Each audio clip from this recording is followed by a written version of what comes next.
مانی آقا سلام، من هم دار میزنم. سلام عرض کردم. من جناب تاجیک عزیزم خیلی خوش آمدید. ارادتمندم. سلام خیلی خوش آمدید.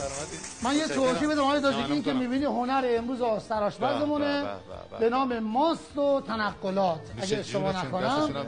آره آقا خوش آمدین. فداتون بشم، زنده باشید. آقای تاجیک خودتون رو معرفی کنید بهتر بیشتر برای بیننده هامون. به نام خداوند باران، خداوند عشق، خداوندی که مشق کرد در ما عشق. عرض سلام و ادب و احترام دارم محضر همه هموطنان نازنینم.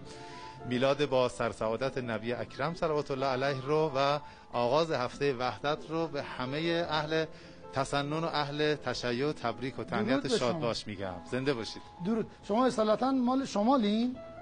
مادر بزرگوار همشهری هستن. بله. خودتون تهران بزرگ شدین؟ پدر تهرانی هستن. بله. بعد با آقای تاجیک، امیر تاجیک، اینا خواننده گذشته‌مون نسبتی که من نداره. محمدشونم. شما محمد نه فامیل نیستین که؟ نه خب تاجیکا معمولا ریشه یابی بکنید تا حالا به هر حال به هم میرسن. آره یه ریشه دارن.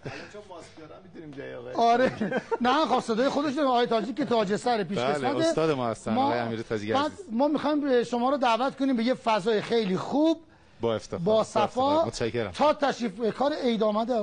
بله عید اومد. من معرفی کنم. آره بفهمید فدات بشم. تنظیم این کار از دوست عزیزم مسعود مفیدی و ترانه‌ش هم از فرامرز جعفری با صدای بنده حبر. به به. تا خانم احمدی سلام. خانم احمدی تا شما یه بار دیگه پیامکو بگین میره آقای تاجیک آماده میشن. قربان بفرمایید. بله آماده میشیم که کار زیبای آقای تاجیک رو بشنویم به اسم عید اومد.